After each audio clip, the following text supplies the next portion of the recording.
saw our guys really play together, and it's something. It's hard to win at LCU, and Todd and his guys do a great job with their players, and they run their offense, and they really grind it out. And that was a really big win for us because that's a very good team.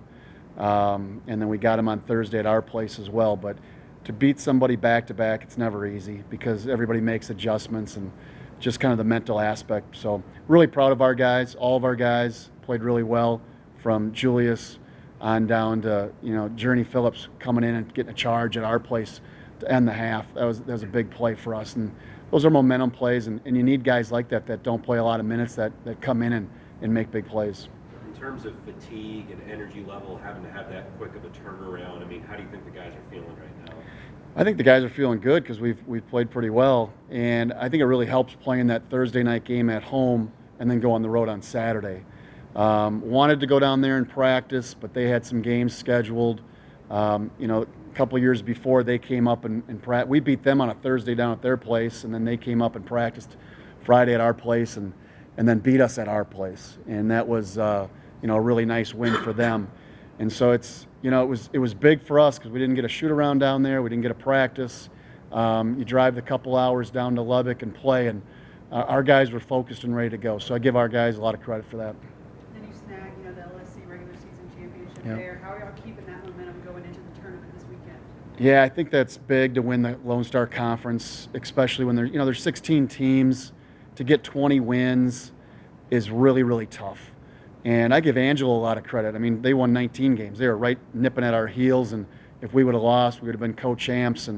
But our guys didn't want to share, and we got that last win. So it was really big. But there's so many good teams at that conference tournament, and we open up with Eastern New Mexico, who's very, very good.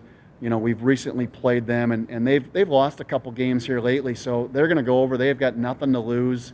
They'll be loose, and they're big, they're strong, and if they get going, they can really be tough.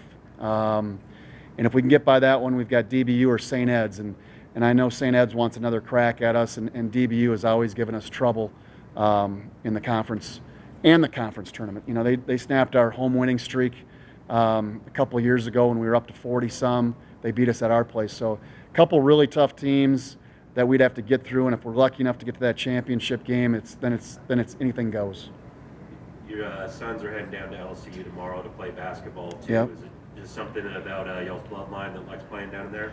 No, I really don't. I wish we could have made some shots and won that shootout, so we could have had it at WT. But that's sometimes the way the ball bounces, and they've got a big game. It's fun watching those guys. It's really great that I get to go watch that game, and we're still recruiting and looking at some other players as well as some, and I can't say anything about that, but we've got to replace some guys. We've got to replace Julius Brown and Damian, and you just never know what happens with somebody else as well. So you always have to be prepared, and we've got a really good big kid coming in next year that we think is going to be a really good player for us, and hoping to land a couple others here in the near future.